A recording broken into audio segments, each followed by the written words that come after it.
कहते हैं मैं 5'9" हूँ, पर KTM 390 एडवेंचर पे मेरे पैर पूरी तरह से नीचे नहीं टिकते हैं। Hey guys, welcome back to yet another interesting video of Inside Out India. मैं हूं निशित श्रीवास्तव, और अगर इस वीडियो के टाइटल ने आपको यहां तक ले आया है तो प्लीज़ चैनल को सब्सक्राइब करिए, और वीडियो पूरा देखने के बाद इसे लाइक और शेयर करना मत भूलिए।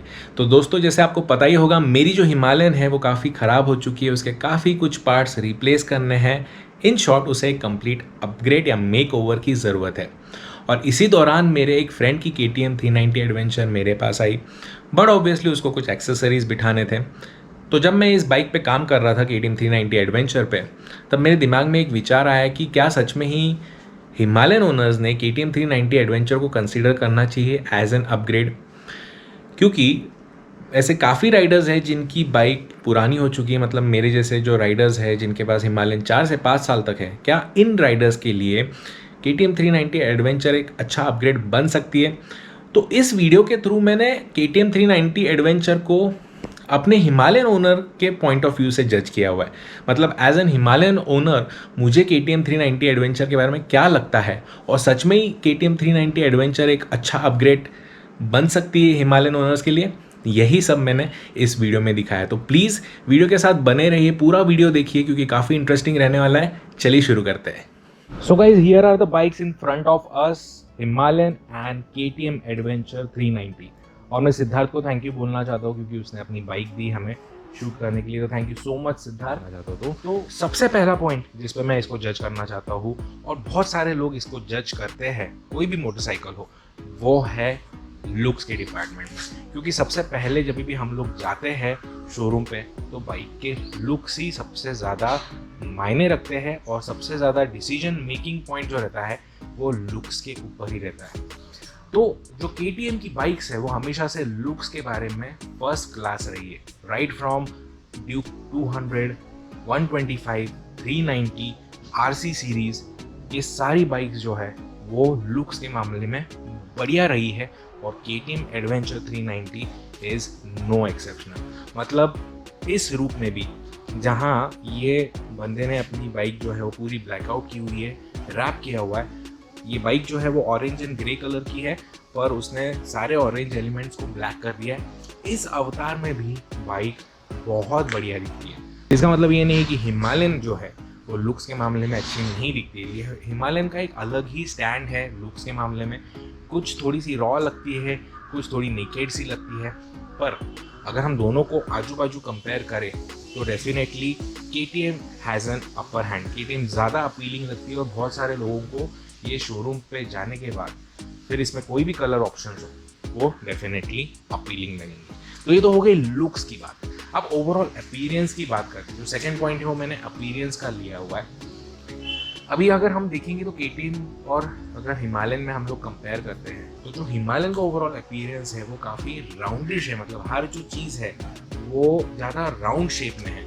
जो कर्व्स है ज़्यादा दिए गए हैं, जो हेडलाइट है वो राउंड शेप की है। मतलब एक RE का जो हर बाइक आप देखेंगे ना, उसमें ये चीज़ आपको नज़र आएंगी कि हर बाइक आपको राउंडेड ही नज़र आती है, चाहे उसकी टैंक हो, हेडलैम्प्स हो, और भी एलिमेंट्स हो। तो बहुत ज़्यादा ऐसे कट्स एंड क्रीजेज नहीं हैं इस बाइक में, सब राउंडेड है। तो अगर आप फॉर एग्जांपल हिमालयन राइडर है और उसके बाद आप KTM को देखते हैं, तो ऑल ऑफ अ सडन आप बहुत एक अलग बाइक को देखते हैं। क्योंकि KTM के हर एलिमेंट में आप देखेंगे ना, cuts and creases, sharp lines. Headlamp देख लीजिए, हेडलैम्प भी काफ़ी एग्रेसिव। जो बॉडी पैनल्स है वो इवन जो फ्रेम है वो राउंड शेप की नहीं दी हुई है, वो एकदम ऐसे फ्लैट पाइप टाइप है जिस हिसाब से उन्होंने फ्रेम बनाई है। एग्जॉस्ट भी जो है वो डिफरेंट है। पीछे से भी अगर आप देखेंगे, जो टेल लैम्प, फिर उसके बाद पिलियन राइडर का जो स्पेस है और जो पकड़ने की जगह है पिलियन के, जो हैंडल ग्रैब रेल्स है, ये भी बहुत एंगुलर है। वैराज अगर आप हिमालयन को देखते हैं तो सब चीज़ें बहुत कर्वी है, कहीं भी ऐसे शार्प कट्स एंड क्रीजेस नहीं है, सब राउंडेड एलिमेंट्स हैं। और मुझे लगता है कि रॉयल एनफील्ड के लाइनअप में हिमालयन ही ऐसी एक बाइक है जिसमें थोड़े से ऐसे डिफरेंट डिज़ाइन एलिमेंट्स यूज़ किए गए, वरना सारी बाइक जो आप देखेंगे वो काफ़ी राउंडेड नज़र आएंगी।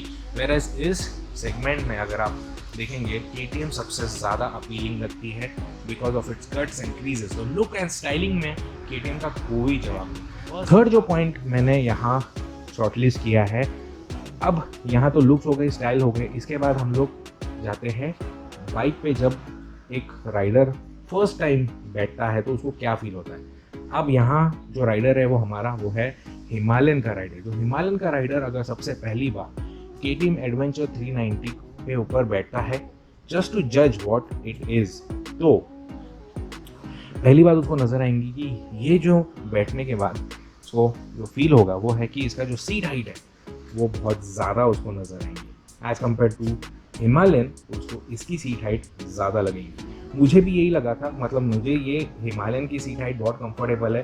मेरे जो पैर भी है वो एकदम नीचे आराम से टिक जाते हैं। मैं 5 फीट 9 हूँ, पर KTM 390 एडवेंचर पे मेरे पैर पूरी तरह से नीचे नहीं टिकते हैं और मुझे थोड़ी सी सीट हाइट ऊपर लगी। सेकेंड जो चीज़ मैंने उसके बाद ऑब्जर्व की कि ये अगर मैं समझूँ फॉर एग्जाम्पल इस एंगल से देखूँ तो ये जो पैनल है ये बहुत ब्रॉड लगता है, मतलब बिगर दैन द हिमालयन। ये यहाँ से बहुत चौड़ी दिखती है, मतलब बैठने के बाद जो ओवरऑल हमारा जो टैंक वगैरह का जो एरिया है ये बहुत आपको चौड़ा लगेगा, विच इज़ गुड, क्योंकि यहाँ आप अच्छे से पैर वगैरह बराबर से आपके जम जाते हैं। तो एक big bike feel type look आता है इसका, जहाँ आपको ये जो पैनल्स वगैरह है उसकी वजह से आपको बहुत ब्रॉड नज़र आते हैं। सीट की जो लेंथ है, हालांकि सीट की लेंथ ज़्यादा है इससे कंपैरिजन में, पर जिसकी जो सीट है वो थोड़ी सी नैरो है, वैराज इसकी जो सीट है वो ब्रॉड है और इसका जो यूजेबल रेंज है हिमालयन का सीट का वो ज़्यादा है एज कम्पेयर टू दिस। ये भी सीट बढ़िया है, उसका कोई डाउट नहीं है, पर सीट हाइट होने की वजह से काफ़ी लोगों को ये फर्स्ट बार जो बैठते हैं बाइक पे, जो फर्स्ट टाइम इसको चलाएंगे या फिर बैठेंगे इस बाइक को, तो थोड़ी सी ऊंची लगेगी और वो ऊंची लगने की वजह से थोड़े से लोगों को अनकंफर्टेबल लगेगा। इसके बाद जो चीज़ राइडर ऑब्जर्व करेगा वो है हैंडल बार, क्योंकि जब हैंडल बार वो ग्रैब करेगा तो उसकी जो पोजीशन है, बैठने की पोजीशन है, वो लीन फॉरवर्ड वाली पोजीशन रहेगी। अब फॉर एग्जांपल हम लोग हिमालयन राइडर का ही कंपेयर करते हैं कि भाई एक हिमालयन राइडर है वो अपग्रेड करना है वाला है KTM 390 एडवेंचर पे, तो हिमालयन के साथ कैसा केस था, जैसे आप हिमालयन पे बैठते हैं तो आपको एकदम परफेक्ट पोजीशन मिल जाती है राइट फ्रॉम द पॉइंट गो। उसके बाद जो उसका हैंडल है वो काफ़ी पीछे है, राइडर की तरफ है, तो एक अपराइट पोजीशन मिलती है। वेराज इसमें आपको एग्रेसिव पोजीशन मिलती है और जो हैंडल बार है वो थोड़ा सा नीचे होने की वजह से जो लीन फॉरवर्ड पोजीशन मिलती है। तो ये एक चीज़ है ना जहाँ KTM 3 एडवेंचर के साथ सिनारियो चेंज होने लगता है। मतलब पहले 2 पॉइंट्स इसके फेवर में जा रहे थे, मतलब गए थे ऑलमोस्ट, पर यहाँ से थोड़ी सी चीज़ें जो है ना वो चेंज होने लगती है। यहाँ से हम लोग एक्चुअल कंपैरिजन शुरू हो जाता है कि हिमालयन कैसी है और KTM 390 एडवेंचर कैसी है। तो KTM 390 एडवेंचर का जो राइडिंग पोस्चर है वो भी ओके है, ऐसा नहीं है कि उसमें आपको कोई तकलीफ होगी, पर एज एन हिमालयन ओनर वो थोड़ी सी हिमालयन वालों को अनकंफर्टेबल लगेंगी। सीट हाइट ज़्यादा लगेंगी, हैंडल बार नीचे होने की वजह से थोड़ा फॉरवर्ड लीन पोजीशन इस पे आएगी। अब जो नेक्स्ट पॉइंट है जिस पे हम इन दोनों बाइक्स को कंपेयर करेंगे वो है इसकी राइड क्वालिटी। यहाँ भी चीज़ें बहुत ही इंटरेस्टिंग हो जाती है दोस्तों। अभी जो हिमालयन ओनर रहे हैं और जिन्होंने हिमालयन पिछले 3-4 साल से चलाई है, वो अगर जब KTM 390 एडवेंचर चलाते हैं तो हालांकि कोई प्रॉब्लम नहीं है, पर एक जो सस्पेंशन ट्रैवल है वो कम नज़र आएगा। हालांकि इसका सस्पेंशन काफ़ी अच्छा है, आगे का सस्पेंशन, पीछे का सस्पेंशन अच्छा है, पर जो ट्रैवल है वो कम नज़र आएगा। उसके बाद सस्पेंशन हार्ड है, दोनों ही, ऐसा नहीं है कि एक सॉफ्ट है एक हार्ड है, दोनों ही सस्पेंशन हार्ड है, but it is good for riding. ऐसा नहीं है कि वो आपको बहुत ज़्यादा अनकंफर्टेबल करवा देगा, पर एज एन हिमालयन ओनर यहाँ चीज़ें आपको लगेगा कि नहीं, कहीं ना कहीं हिमालयन के सस्पेंशन KTM 390 से बेटर है, कहीं ना कहीं इसका जो ट्रैवल है हिमालयन के सस्पेंशन का वो बेटर है। ओवरऑल जो राइड क्वालिटी है हिमालयन की वो ज़्यादा एब्जॉर्बिंग है, वेयर एज KTM 390 की ज़्यादा एब्जॉर्बिंग नहीं है। अगर आप इसके ऊपर बैड रोड्स पे जाते हैं तो ज़्यादा फील ज़्यादा होगा, पर हिमालयन पे ऐसा नहीं है। हिमालयन पे आपको हर रोड कंडीशन पे आपको हिमालयन बहुत अच्छे से प्लांटेड नज़र आएंगे, एकदम जो सस्पेंशन है वो बराबर से ट्यून किए गए हैं, वेरएज इसके सस्पेंशन जो है वो ऐसे ट्यून नहीं किए गए। ऐसा लगता है कि KTM 390 एडवेंचर की जो सस्पेंशन है वो लोड लेने के लिए ट्यून किए गए, मतलब जितना आप लोड डालेंगे KTM 390 एडवेंचर उतनी वो ज़्यादा अच्छे से उसके सस्पेंशन काम करेंगे और अच्छे से वो चलेंगी।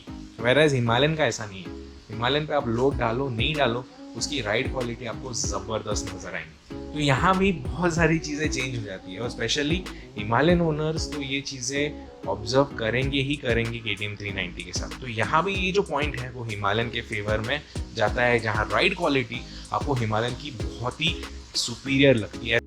सो गाइज, अभी तक जो भी पॉइंट्स पे हमने इन दोनों बाइक्स को कंपेयर किया है उनमें से 2 पॉइंट्स पे KTM 390 एडवेंचर आगे रही है और 2 पॉइंट्स पे हिमालयन आगे रही है। और यहाँ से आगे चीज़ें काफ़ी इंटरेस्टिंग होने वाली है, क्योंकि हम लोग बात करने वाले हैं इंजन कैपेसिटी और पावर के मामले में। क्योंकि अगर एज एन हिमालयन ओनर मुझे कोई बाइक पे अपग्रेड करना है तो डेफिनेटली मैं चाहूँगा कि मुझे हिमालयन से ज़्यादा पावरफुल बाइक मिले, वरना इस सेगमेंट में अपग्रेड करके कोई फ़ायदा नहीं है। फिर 650cc वाली जो सेगमेंट है वो बेटर है। पर यहाँ KTM आपको ये एडवांटेज प्रोवाइड करती है कि सेम सेगमेंट में, मतलब 400cc के सेगमेंट में होने के बावजूद भी आपको हिमालयन से ज़्यादा पावर प्रोवाइड करती है। मतलब अगर आप हिमालयन काफ़ी दिनों से चला रहे हैं, काफ़ी सालों से चला रहे हैं, और उसके बाद अगर आप इमीडिएटली KTM 390 एडवेंचर को राइड करते हैं, तो ride from the word go आपको ये जो KTM 390 एडवेंचर है फास्ट लगेंगी। 0 to 60, 0 to 100 ये सारे फिगर्स काफ़ी फास्ट लगेंगे। इसका जो टॉर्क है वो ज़्यादा है, इसका जो पावर है, जो bhp है वो भी ज़्यादा है। तो ये सारी जो चीज़ें हैं वो आप जब हिमालयन से कंपेयर करते हैं वो आपको ज़्यादा नज़र आएंगी। क्योंकि जब भी आप एक KTM को राइड करते हैं तो आपको जो उसकी इंजन पावर वगैरह जब आप फील करते हैं तो ऐसा लगता है कि आप एक हायर सीसी सेगमेंट वाली बाइक चला रहे हैं। इतनी अच्छी पावर ये जनरेट कर लेता है। मतलब लगभग आपको ऐसा लगता है कि you are riding a 650cc bike. इतनी अच्छी पावर KTM 390 निकाल लेता है। और ये जो पावर है ये आपको काफ़ी यूज़फुल होती है जब आप एक एडवेंचर टूरिंग करते हैं, क्योंकि ये जो दोनों बाइक्स हैं ये एडवेंचर टूरर्स हैं। अगर हम बात करें लॉन्ग डिस्टेंस ट्रैवल की तो दोनों ही कंफर्टेबल भी है, पर यहाँ KTM आपको ज़्यादा पावर की वजह से ज़्यादा आपको राइड करने में मज़ा आने वाला है। क्योंकि पावर ज़्यादा है, टॉर्क ज़्यादा है, तो आप इजीली ओवरटेकिंग हो जाए या फिर लॉन्ग स्ट्रेचेस जो हो जाए वो कवर कर सकते हैं विदाउट स्टॉपिंग। तो ये और एक पॉइंट है जो KTM 390 एडवेंचर वापस अपने फेवर में ले लेती है। अब इसके आगे हम लोग बात करते हैं फीचर्स की, क्योंकि फीचर्स भी होना ज़रूरी है, बिकॉज इट्स 2021। कब तक हम लोग पुराने फीचर्स पे रहेंगे। तो हिमालयन ओनर्स में भी अभी जो नई हिमालयन है उसमें काफ़ी फीचर्स आ चुके हैं, BS6 में भी काफ़ी अपग्रेड्स आ चुके हैं। पर what KTM 390 adventure offers is completely different. मतलब इसमें जो फीचर्स आपको मिलेंगे वो ऐसे फीचर्स हैं जो आपको शायद से 650cc वाली बाइक्स में भी ना मिले। फॉर एग्जांपल इसके ऊपर वाली बाइक कंसीडर कर लीजिए वर्सेस 650, उसमें भी आपको जो फीचर्स KTM 390 एडवेंचर में आते हैं वो फीचर्स उसमें नहीं मिलेंगे। तो फीचर वाइज भी अगर हम देखेंगे तो KTM 390 एडवेंचर एक बहुत अच्छा पैकेज बन जाता है। इसमें बहुत सारी चीज़ें हैं, जैसे जो डिस्प्ले है वो, riding modes, traction control, cornering, ABS, and आप जो बोले वो इस बाइक में है। तो ये भी जो फैक्टर है वो भी काफ़ी हेल्प करता है इस बाइक को एक बहुत बड़ा बाइक का फील देने के लिए। तो यहाँ डेफिनेटली ये भी जो पॉइंट है वो KTM का जो पॉइंट ये है वो उसके फेवर में जाता है कि फीचर्स वाइज ये बाइक बहुत ज़्यादा लोडेड है। अब ये सारी चीज़ें तो हो गई, थोड़ी सी प्रैक्टिकल बातें करते हैं कि समझ लो आपने KTM 390 ओन कर ली है, तो इसके बाद कैसा लगेगा आपको कि हिमालयन के बाद ये ओन करना सही रहा था, आपका सही रहा डिसीजन इसके ऊपर अपग्रेड करना। तो यहाँ हम लोग थोड़ी से अर्गोनॉमिक्स की बात करते हैं, या फिर हम लोग जब इसको डे टू डे लाइफ में यूज़ करेंगे तो कैसी है। अब इसमें मैं आपको बताता हूँ कि ये जो पॉइंट में है कि फॉर एग्जांपल अगर आपको KTM 390 को ट्रैफिक में से निकालना है या फिर पार्किंग लॉट में से निकालना है, तो यहाँ KTM को ये सब चीज़ें करने में कोई दिक्कत नहीं आने वाली, क्योंकि इसका जो ओवरऑल वेट है वो हिमालयन से बहुत कम है। तो ट्रैफिक में से निकालना या फिर पार्किंग लॉट में से निकालना, ये सब चीज़ें बहुत ही आसानी से आप ये बाइक पे कर सकते हो और बहुत हैप्पी होंगे, क्योंकि इतने साल तक जो आप ये वज़न लेके चल रहे थे इस बाइक का, जो वज़न था वो ऑल ऑफ अ सडन इस बाइक को लेने के बाद बहुत ही कम हो जाएगा। तो आपको आपके मसल्स जो है वो इस बाइक के हिसाब से ट्रेन थे और अभी आपने ये बाइक ले ली है तो आपके मसल्स को काफ़ी रिलैक्सेशन फील होगा और ईजी लगेंगे आपको KTM 390 adventure overall day to day life में उसे यूज़ करने के लिए, मनूवर करने के लिए।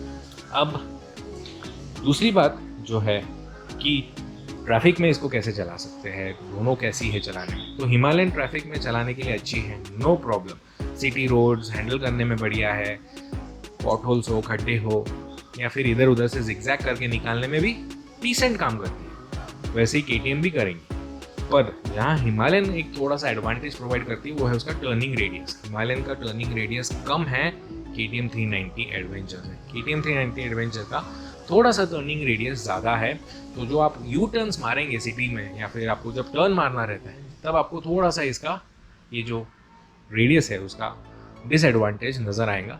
वेयर एज हिमालयन में ऐसी कोई चीज़ नहीं है। तो 5th पॉइंट मैं कहता हूँ कि ये जो लास्ट पॉइंट है जिस पर हमने इसको कंपेयर किया है वो शेयर हुआ है। तो अभी तक जो भी हमने पॉइंट्स पे इन दोनों बाइक्स को कंपेयर किया है उनमें से बहुत सारे पॉइंट्स पे जो KTM 390 एडवेंचर है वो आगे रही है और कुछ पॉइंट्स पे हिमालयन आगे रही है। तो क्या हम लोग ये कंक्लूड कर सकते हैं कि अगर आप हिमालयन ओनर है और आपकी अगर हिमालयन 4 to 5 ईयर्स पुरानी हो चुकी है और आप चाहते हैं कि आप हायर सीसी में नहीं जाए और इसी सेगमेंट में एक अच्छी बाइक ले, तो क्या आपने KTM 390 एडवेंचर लेनी चाहिए? तो मेरा आंसर है डेफिनेटली येस, क्योंकि अगर ये इस पैकेज में मिलती है जहाँ आपको पावर ज़्यादा मिलता है, फीचर्स ज़्यादा मिलते हैं, लुक्स में अच्छे हैं, तो ये सारी चीज़ें हम लोग डेफिनेटली कंसिडर कर सकते हैं जब अगर हमें इसे as an adventure tourer use करना है। पर अगर हमें एक आउटराइड एडवेंचर बाइक चाहिए, ट्रेल्स करने हैं या फिर ऑफ रोडिंग ज़्यादा करनी है, देन हिमालयन को कोई तोड़ नहीं, बिकॉज उसके जो सस्पेंशंस है, उसका जो सेटअप है, उसका जो सीटिंग हाइट है, उसका जो पोस्चर है, बॉडी पोस्चर जो राइडर का बनता है वो हिमालयन में काफ़ी अच्छा बन जाता है। और वही एक पॉइंट है जहाँ KTM 390 एडवेंचर थोड़ी सी पीछे रह जाती है। वरना अगर आप इसे एक कम्प्लीटली टूरिंग मशीन के साथ कंपेयर करेंगे तो this is the best touring machine अभी के लिए। वेरएज हिमालयन आपका दोनों ही पर्पस सॉल्व करती है, टूरिंग तो बहुत बढ़िया से करती ही है, साथ में आपको ऑफ रोडिंग का भी मज़ा लेने के लिए एनकरेज करती है। पर आपके पास काफ़ी दिन हो गए हिमालयन है और उसके बाद अगर आपको अपग्रेड करना है तो डेफिनेटली आप कंसिडर कर सकते हैं as an Himalayan owner to upgrade on KTM 390 adventure. So guys, ये कुछ पॉइंट्स है जिस पे मैंने KTM 390 एडवेंचर को हिमालयन के साथ कंपेयर किया और एज एन हिमालयन ओनर मुझे KTM 390 एडवेंचर के बारे में क्या लगता है ये मैंने आपके सामने ऑनेस्टली रखा। तो अगर आपके भी ऐसे ही कुछ ओपिनियंस है या फिर कुछ डिफरेंट ओपिनियंस है हिमालयन के बारे में या फिर KTM 390 एडवेंचर के बारे में, तो नीचे कमेंट सेक्शन में आप मुझे लिख के बता सकते हैं। मुझे बहुत मज़ा आएगा वो कमेंट्स पढ़ने के लिए। तो विद दैट सेड गाइज, मैं मेरा वीडियो यही कंक्लूड करता हूँ। आई होप आपको ये वीडियो पसंद आए तो प्लीज़ लाइक करिए, चैनल को सब्सक्राइब करिए। मिलते हैं अगले वीडियो में ऐसे एक बड़े से ब्लॉग के साथ। Till then, bye bye.